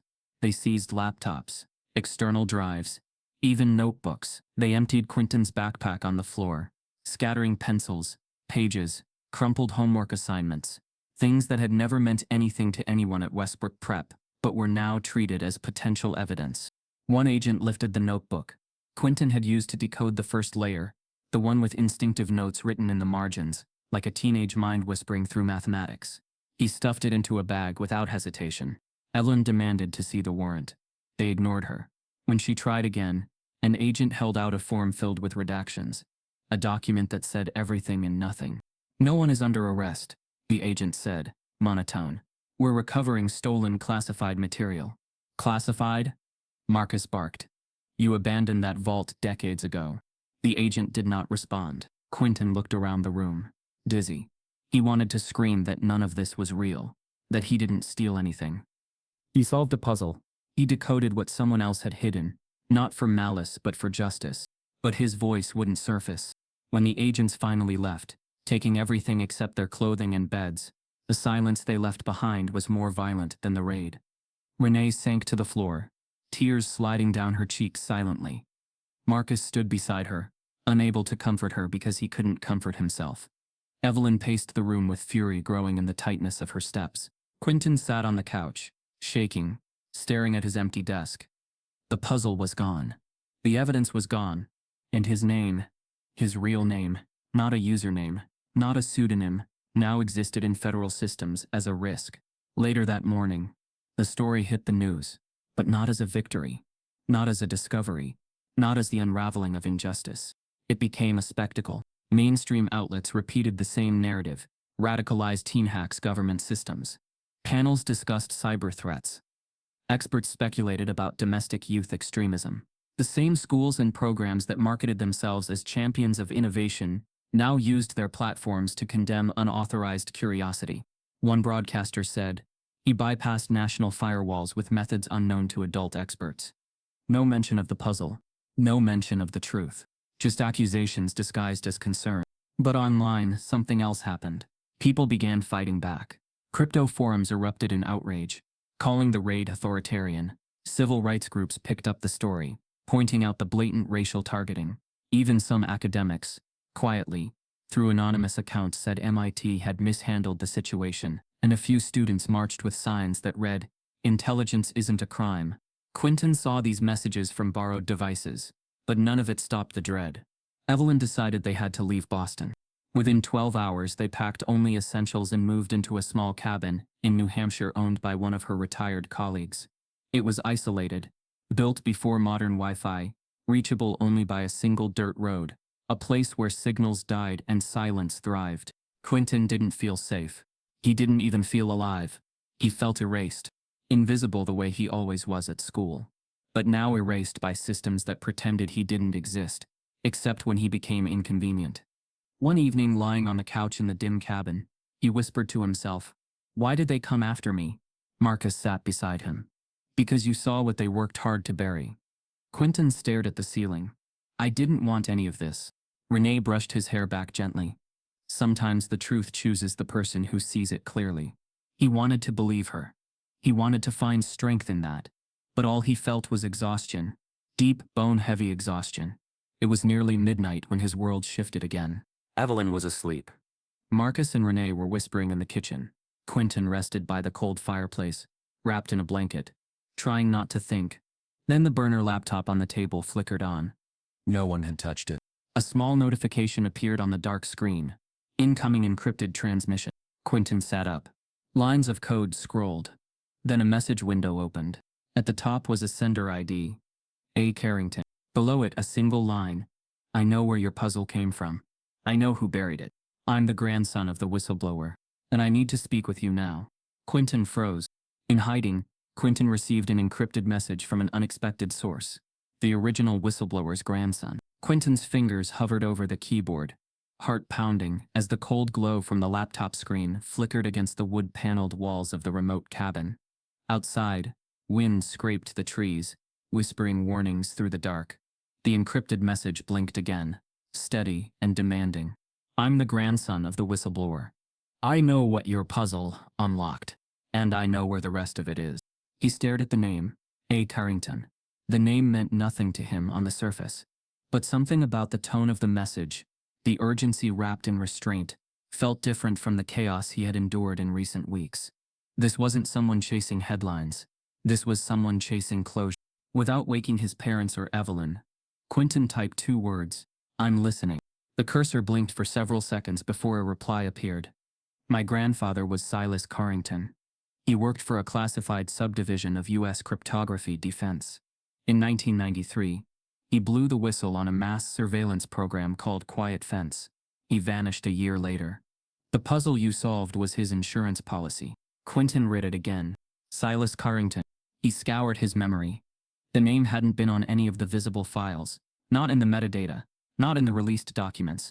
If anything, it had been scrubbed. If this was true, then this man's grandfather wasn't just a whistleblower. He had built the entire back door. Another message popped up. The full archive wasn't stored in one place. "That field you found in North Carolina, it was just one shard. My grandfather fragmented everything before he vanished. The last fragment is in a safety deposit box he registered under an alias. I have the location." Quinton took a deep breath. "Why now?" The response came fast. "Because they know you're close. You're not the only one being followed. I've had agents outside my apartment for 3 days. I hacked into their radio sweeps. Your name is on every thread." The blood drained from Quinton's face. He typed quickly, "Where is the box?" Carrington didn't answer immediately. Instead, a video chat request appeared. Quinton hesitated, then clicked accept. The screen revealed a man in his early 30s, scruffy but sharp-eyed, sitting in what looked like a dim, cluttered room, filled with computer monitors, hard drives, and shelves lined with newspaper clippings. Aaron Carrington. He looked exhausted, alert and afraid in a way that wasn't theatrical. It was lit. "You're younger than I expected," Aaron said, voice raspy from lack of sleep. "You're the first person who didn't open with disbelief," Quinton replied. Aaron nodded. "Because I've seen the puzzle. I've watched people try to fake their way through it. You're the only one who didn't run toward fame. You ran toward truth. That's how I knew you were real." Quinton leaned forward. "How much do you know?" "Enough to know what they're trying to bury," Aaron said.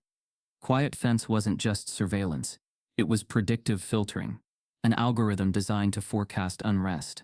The goal was to neutralize it before it happened, mostly in communities of color. The puzzle wasn't just hiding proof, it was hiding the formula. Quinton's throat tightened. "The targeting pattern." Aaron nodded. "Exactly." Quinton glanced toward the hallway where Marcus and Renee slept. He lowered his voice. "Why didn't you release it yourself?" Aaron hesitated. "Because I'm a white guy with no evidence except secondhand stories. I don't carry the truth. I just inherited the guilt." He leaned closer to the camera. "But you're the one they don't want this truth coming from." Quinton didn't reply. He didn't need to. Aaron tapped a keyboard and pulled up a map. This deposit box is in Chicago, Union Trust Bank, West Side Branch. That's been dormant since 1995. My grandfather used a false identity, David W. Ellis, but I have the key card. If we open it, we can prove the surveillance system was designed to manufacture criminal records, not just track them. Quinton stared at the screen. Chicago, the same city that had shaped his family, the same city the files had marked in red. He closed his eyes. The threads weren't unraveling randomly. They were pulling him back to the beginning. Aaron's voice lowered. I'll fly there tomorrow. I can't do this without you. Quinton hesitated. If we do this, they'll come after you too. Aaron cracked a tired smile. They already are. I'd rather go down helping someone finish what my grandfather started. He looked at Quinton, with something more than respect, something closer to solidarity. They tried to erase him. They'll try to erase you, but they can't erase the data, and the people. One has to survive. Let's make sure it's both. Quinton ended the call quietly. The image of Aaron's face burned into his memory. The next morning he told Marcus, Renee and Evelyn, everything. Every detail. Every risk. Evelyn stood still for a long time after he finished. Chicago is federal turf, she said slowly. If they intercept you, it won't be a raid. It'll be permanent disappearance. Quinton nodded. Then we don't go in loud. Marcus crossed his arms. We've already lost everything else. If this is the last door, we walk through it together. Evelyn looked like she wanted to argue, but instead she said, then we need to leak something first. Diversion buys time. That afternoon, Quinton crafted a coded post using one of Aaron's burner forums. It wasn't the full archive, it was a hint, a map fragment, a cipher string. Enough to stir noise, enough to throw the trail elsewhere. By midnight, it had been picked up by 3 different hacktivist circles. 2 influencers posted decodes. Reddit lit up. Quinton watched it from the shadows. The bait had been taken. And he had one more surprise. Before leaving Boston, he opened the final backup email he had sent to himself, something he'd never dared to touch since that first night in North Carolina. Inside was a voice memo he hadn't remembered recording. He pressed play. It was his voice, breathless, urgent. If this gets out, it wasn't a mistake. It was a mission. I didn't stumble onto this. I followed the trail they didn't want followed. And if you're hearing this, it means they didn't win.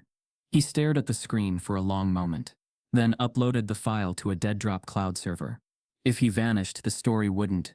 But he wasn't done yet. Chicago was waiting, and the last piece of truth was buried inside a vault under a false name. They published it, and the fallout was immediate. It began as a whisper. On a Thursday morning, just 2 days after Aaron Carrington and Quinton Marsh quietly opened the final vault in Chicago and published the complete archive online through encrypted public dead drops, a few independent journalists started piecing the files together. A retired data analyst from Baltimore cross-referenced the archive with redlined census maps from the 1980s. A high school civics teacher in Atlanta translated the language of predictive policing algorithms for her students and then posted the lesson online. A university student on a digital justice blog published side-by-side comparisons of targeted black communities and quiet fence surveillance nodes. Then it exploded. By Friday afternoon, the truth could no longer be managed. Local papers picked it up. Then regional networks. Then national media. Terms like unlawful surveillance, algorithmic redlining, and state-level data discrimination spread across front pages and breaking news tickers. But more powerful than the jargon were the stories. Parents who had been monitored for attending school board meetings. Church leaders flagged for preaching about inequality. Teenagers detained for fitting data profiles that they had never agreed to. Libraries reporting unusual software installations in computers closest to communities of color. All of it came from the leaked documents. All of it had been part of a decades-long system of silence. And Quinton's name was at the center. Not because he demanded it, but because it was unavoidable. His voice memo uploaded to the cloud, attached to the drop, had gone viral. News stations replayed the clip every hour. If this gets out, it wasn't a mistake. It was a mission. That line, raw and calm, sounded like something scripted, but it wasn't. It was real, and people felt that. In less than 48 hours, protests erupted in over 20 cities. They weren't chaotic. They were precise. Young people carried signs that read "Surveillance is silence. Black data, black lives." And he solved their secret. They silenced him. Marches were held in front of federal buildings, state legislatures, university gates, including MIT's, A group of students, many of whom had never even spoken to Quinton during his brief stay, chained themselves to the campus's central sculpture with a banner that read, "You stole from a student and called it security." Across the country, demands followed. Full investigation into Project Quiet Fence, public accountability for wrongful arrests, protection for whistleblowers, past and present, amnesty for Quinton Marsh. But even as the movement grew, the backlash festered. Cable pundits accused him of endangering national security. Online trolls resurfaced their hate campaigns, doubling down on false claims of forgery and foreign interference. Anonymous threats filled inboxes and voicemail boxes, tied to the Marsh family's name. They received photos of their home before they'd left Boston, emails warning Quinton not to embarrass his race, messages laced with hatred, cloaked in patriotism.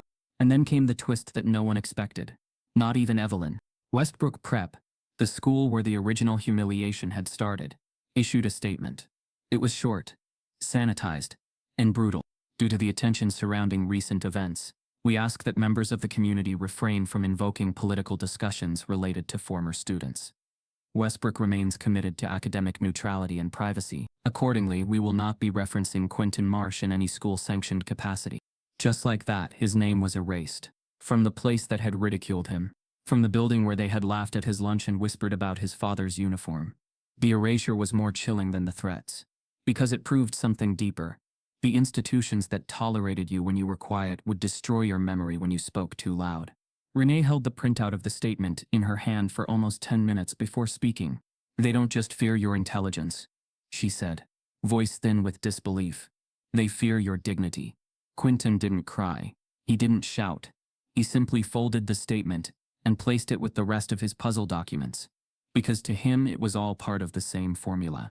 The system silenced what it couldn't predict and punished what it couldn't control. That weekend, Evelyn received a call from a private number.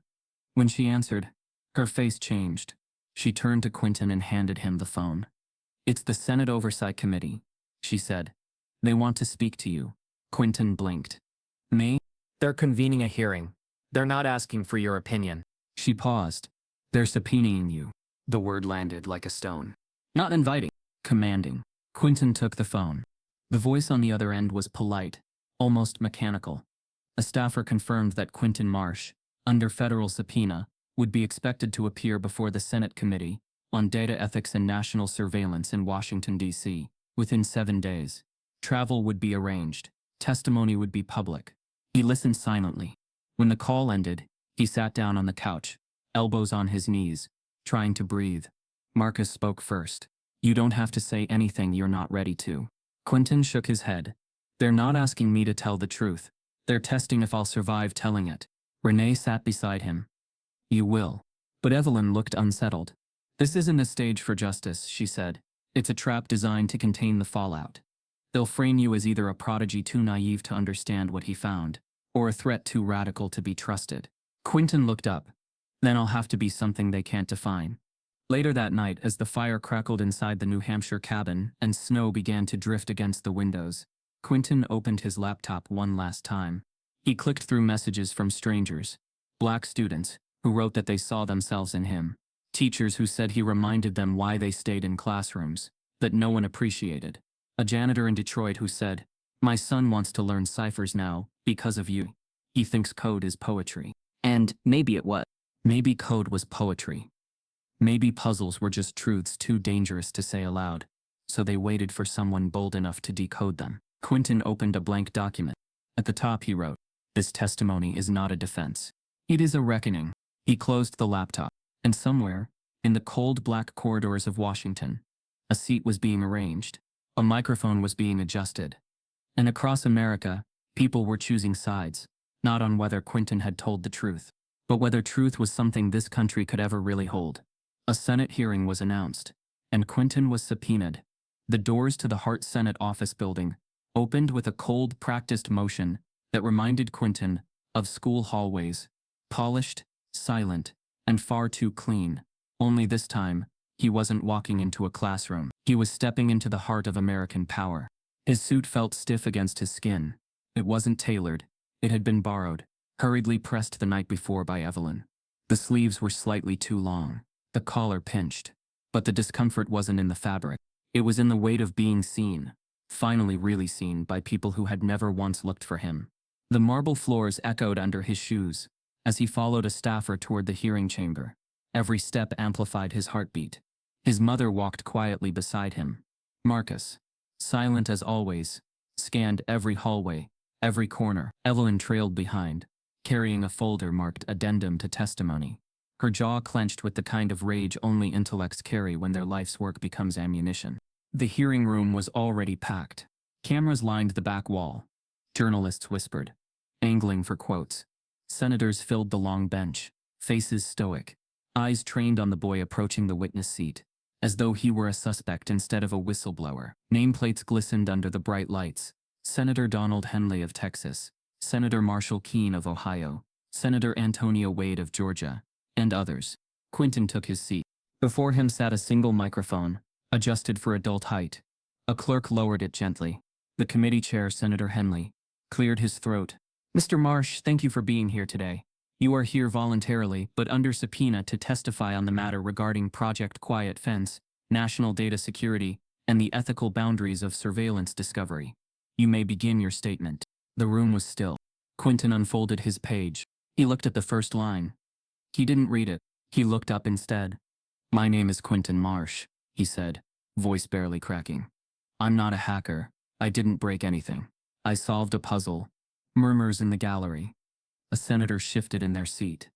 I solved it because I've been solving puzzles since I was a child. Because my mother taught me patterns. Because my father taught me to watch carefully. Because my teachers often looked through me instead of at me, and I had to learn on my own. He paused, then added, I didn't come here to defend my intelligence. I came here because the truth shouldn't be locked in basements and buried beneath silence. Senator Keene leaned forward. Mr. Marsh, do you understand the national implications of the files you helped leak? These weren't just records. They were classified algorithms. Federal systems. Quinton didn't flinch. They were systems built to monitor innocent Black Americans without consent, trial, or warning. I didn't leak secrets. I revealed crimes. Gasps. Someone coughed in the gallery. The chairman tapped his gavel once. Order. Senator Wade, calm and curious, leaned closer. How did you find the original cipher, Quinton? He recited it clearly. The box left behind, the layers, the puzzle's response. Every word felt like a stone placed carefully on the truth's fragile path. He didn't dramatize. He didn't grandstand. He simply told the story that had almost broken his life, and now maybe could repair something bigger. Senator Henley frowned. But surely a boy your age couldn't have grasped the geopolitical nature of the cipher. Who were you working with? I wasn't working with anyone, Quinton said, his voice steady now. I was working against something. Henley raised an eyebrow. Which was? A system designed to watch my future before I ever got to live it. Silence fell. It lasted longer than expected, until Senator Keene interrupted. Let's be honest, Mr. Marsh. Some have called your actions reckless, radical. You bypassed educational structures, governmental ethics, and public trust. What if other students follow your lead? Quinton stared at him. I hope they do. Keene blinked. I hope more young people realize that truth doesn't wait for permission, Quinton said. And that brilliance doesn't need approval to exist. A staffer dropped a pen. No one dared pick it up. Senator Wade leaned into her mic. Mr. Marsh, we've heard calls for your prosecution. Others want you to be awarded. What do you want? Quinton didn't hesitate. I want the government to acknowledge what it built, and who it built it against. The chamber rippled. This wasn't a prepared soundbite. It wasn't performative righteousness. It was a 13-year-old boy sitting in the heart of a machine that never imagined someone like him would crack its code. Senator Henley, visibly uncomfortable, flipped through his notes. Do you even understand how dangerous it is to set this precedent? That anyone with a laptop and curiosity can expose national defense records? Quinton answered without pause. You're asking the wrong question. You should be asking why this information had to be hidden at all. Evelyn closed her eyes briefly, as if holding back tears. Marcus didn't move, but his jaw tightened. Renee had her hand on her chest, breathing unevenly. And then, quietly, a voice came from the far end of the bench. Mr. Chair? It was Senator Julia Holloway, the only Black woman on the committee. Her voice was measured but trembling. She removed her glasses slowly. The room turned toward her. She looked directly at Quinton. "I'd like to speak," she said. Henley glanced at her. "Senator, we're in question phase." "I know where we are," she interrupted. She turned her body slightly, her attention fixed on the boy sitting alone under the harsh fluorescent light. "Quinton, I remember you." He blinked. "I was a student at Westbrook Prep," she said, voice cracking. 30 years ago, same building, different uniform, same silence. The room shifted. "I remember the cafeteria, the private whispers, the way students like you and I were always mentioned as charity admissions, even when our scores were higher than theirs. I remember teachers who only saw me as a quota. I remember shrinking to fit their expectations." Quinton's mouth parted slightly. He hadn't known. He hadn't even imagined. "I didn't speak up then," she continued, tears forming in her eyes. "I got out. I played their game. And I buried that version of myself to survive." She stood. "But when I saw your name in the news, Quinton Marsh, I remembered everything." The gallery went silent. Even the reporters stopped typing. "Because they mocked your presence, like they once mocked mine. And now they fear your mind the same way they feared my silence turning into speech." Quinton stared at her, overwhelmed. "I came to this hearing prepared to be neutral. But you reminded me of who I used to be before I traded justice for permission." She wiped her eyes. "Mr. Chair, I yield my time to the truth." The chamber was frozen in time. A murmur rippled through the audience. Then someone clapped. One. Then another. Within seconds the room erupted, not into chaos but into recognition. The truth had finally broken the air. But Quinton wasn't finished. He turned to the committee one last time. "There are other puzzles out there," he said. "Other codes buried to keep people asleep. I wasn't supposed to solve this one. But I did." He paused. "And I'm not sorry." The chairman sat back in his chair, jaw clenched.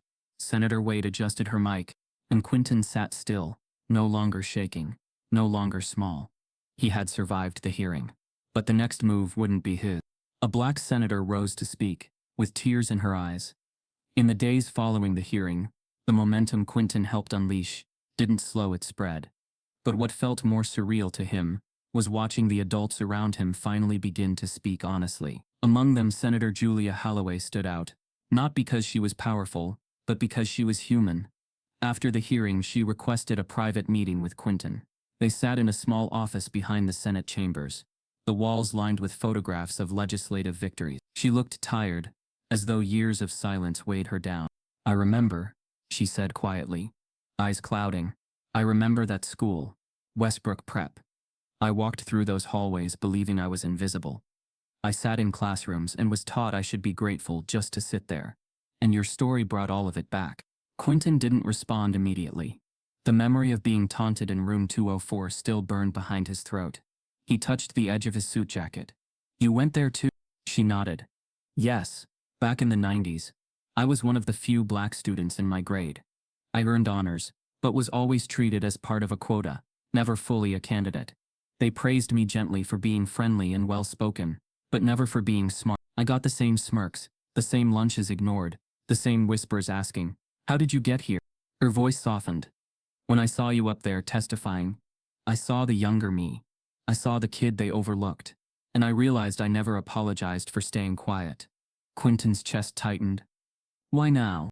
"Because I finally dared to ask myself what I would have done if someone had spoken for me," she replied. "And I decided I owed you the truth. I owe us both that." She paused. On behalf of every adult who looked away, she reached out and placed a folder on the desk.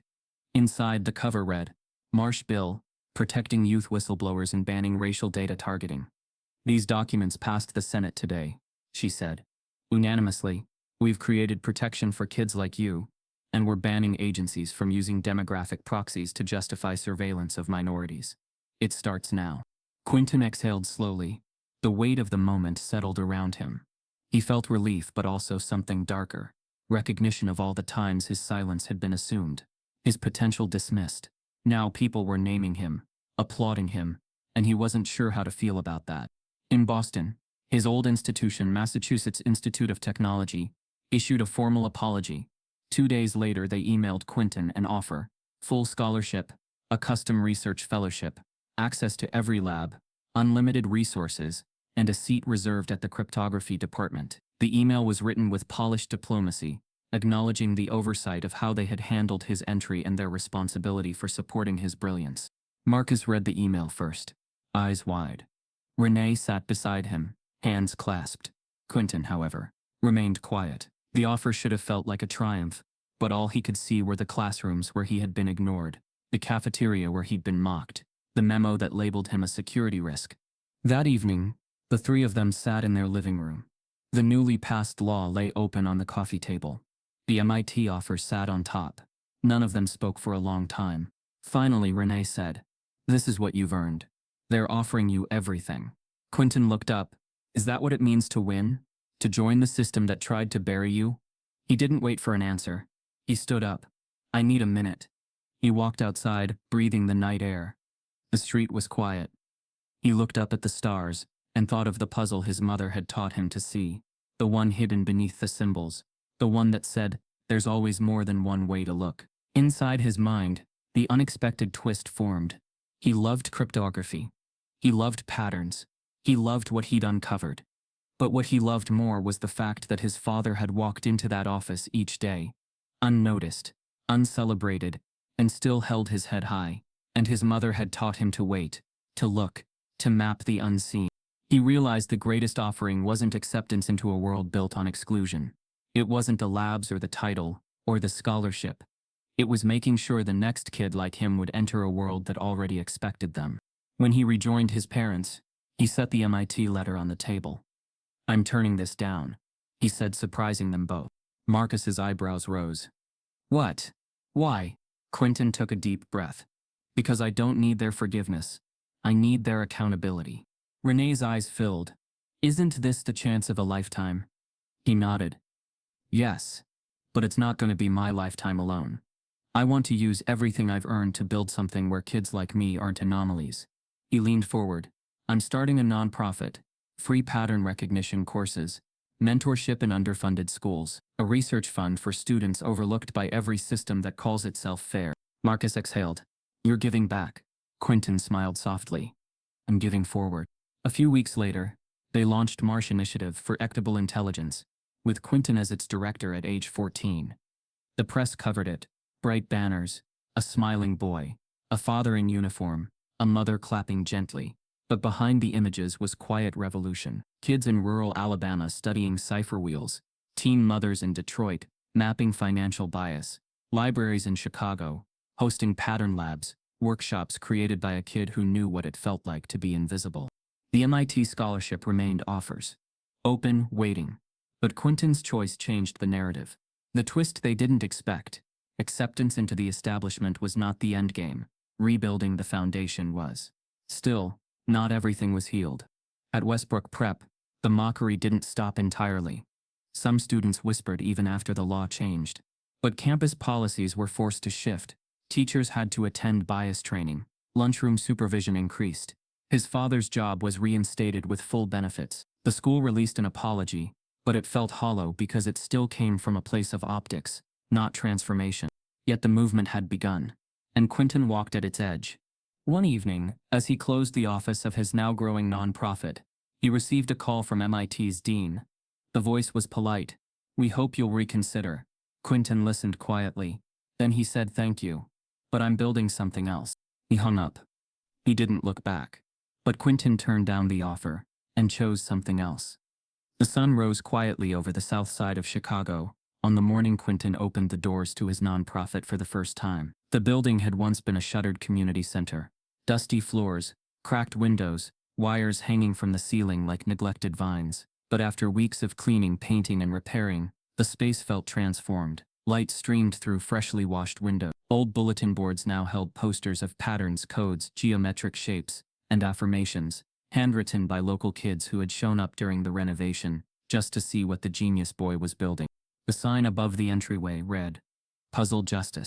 He had chosen that name, not because the world needed another justice organization, but because the world needed young minds to see themselves as capable of solving the patterns that shaped their lives, patterns that were often invisible until they hurt. Quinton stood in the doorway that morning, watching kids line up. Some shy, others curious, a few skeptical. His father stood beside him, now proudly wearing a Puzzle Justice polo. His new role printed on the back in simple block letters: Youth Mentor and Safety Lead. It wasn't a job title, it was a reminder. Marcus Marsh, the man once reduced to a uniform in a prep school hallway, was now the first employee of a program born from his son's resilience. As families walked in, Marcus greeted them. He didn't try to impress. He didn't try to sell anything. He simply said, "Welcome. You belong here." And it was inside, volunteers arranged chairs in a semicircle. Local teachers, off-duty custodians, retired librarians, people whose intelligence had long been overlooked, simply because they didn't fit the mold of experts. They were the backbone of the program. They understood the stakes. They understood what it meant for a child to be underestimated. By mid-morning, the first session began. Quinton stood in front of 30 students of all ages, from 7-year-olds whose backpacks still held PB&J sandwiches, to 17-year-olds who had nearly dropped out of school because every adult in their lives had misread their quiet as apathy, instead of thought. He cleared his throat and said, "You're here today because your mind matters. All of you have patterns you've already started learning, even if no one has told you yet." A girl raised her hand timidly. "Like math?" "Math is one pattern," Quinton replied. "But so is the way the world speaks to you, the way you are treated, the assumptions made about you. Patterns aren't just numbers. They're truths waiting for people like you to decode them." The room grew still. In that silence, Quinton recognized the same feeling he once had, sitting in room 204, the sense that his thoughts were bigger than the world allowed. But here, in this circle of chairs and open faces, he saw what he never saw then: possibility. He began by teaching them basic cipher logic, but also something deeper: how to trust their instincts, how to observe, how to question, how to refuse the idea that brilliance belonged only to those who had been told they possessed it. Parents watched from the doorway, some wiping tears they hadn't expected. The first week, 30 kids came. By the second week, nearly 70. By the end of the month, the building was too small. But Puzzle Justice didn't become a phenomenon because Quinton was famous. It grew because so many children who had once been dismissed recognized themselves in his story. The boy mocked for his lunch. The boy ignored by teachers. The boy doubted by strangers. The boy who discovered something powerful and was nearly destroyed for daring to reveal it. The movement took shape gently, like a tide rising in increments before anyone realized it was a wave. Evelyn visited frequently. She held workshops on ethics and technology, teaching kids why data mattered and who controlled it. Sometimes she stayed late after classes, sitting at a folding table beside Quinton, reviewing new puzzles for the curriculum. One evening she said quietly, "You've created something most universities could never dream of." Quinton smiled softly. "Because they were built on gates. This place doesn't have any." Still, despite the progress, there was a quiet grief living beneath everything. Quinton did. He never said it aloud, but there were nights when he lay awake, remembering the raids, the silent agents, the files taken from him, the hearing room full of people who doubted he had the right to know the truth. His father noticed. One night, as they locked up the center, Marcus said, "You still carry it." Quinton looked up. "Carry what?" "The moment they tried to break you." Quinton didn't deny it. "Maybe I always will." Marcus placed a hand on his shoulder. "Then use it. Don't let them have it." Quinton nodded, letting the words settle like anchors in his chest. Puzzle Justice continued to grow. The staff expanded. Grants arrived from places he never imagined. Community foundations, activist networks, even a few anonymous philanthropists who seemed to understand the stakes. Without asking for credit, schools began requesting partnerships. Churches wanted weekend workshops. Youth detention centers asked for training sessions. The world was shifting, even if the shift was slow and brittle. But people were listening. One afternoon, as he finished a class on recognizing structural bias in algorithms, Quinton noticed a boy lingering at the back of the room. He was small, maybe 10, wearing a hoodie 2 sizes too big, and shoes stitched at the sides. He didn't speak until almost everyone had left. "Is it really true?" the boy asked quietly. Quinton crouched down to his height. "Is what true?" "That you solved something impossible." Quinton considered the question. Not impossible, just ignored. The boy stared at him, eyes wide. "I want to learn how to do that." Quinton smiled. "You already have. You came here. That's the first pattern you've ever solved." Moments like that meant more than any scholarship ever could. But while Puzzle Justice flourished, Something else stirred beneath the surface. For months, Quinton had assumed the world was finally settling, that the puzzle was solved, the truth revealed, and the legacy living on. But there was an unease he could never quite locate, an itch under the surface of his thoughts, a sense that the story wasn't finished. That feeling sharpened near the end of summer. It began with a letter. It was slipped under the center's back door sometime in late August, sealed in a plain envelope with no return address. Quinton opened it after class. Inside was a single sentence typed on an old machine: "Every puzzle leaves a shadow." He looked at the envelope again. Blank. He turned the paper over, empty. He felt a chill run down his spine. Ellen read it later that evening and said, "Someone wants you to know the story isn't done." But neither of them knew what it meant. Life pressed forward. Puzzle justice expanded into 2 more neighborhoods. A documentary crew arrived to film their program. Politicians tried to align themselves with the movement, though Quinton always refused to be used for campaigns or optics. Through it all, he stayed humble, quiet, aware. But the twist, the one that changed everything, came without warning. It happened on a Wednesday afternoon. Quinton was helping a group of middle school students with a cipher worksheet when his father called from the front desk.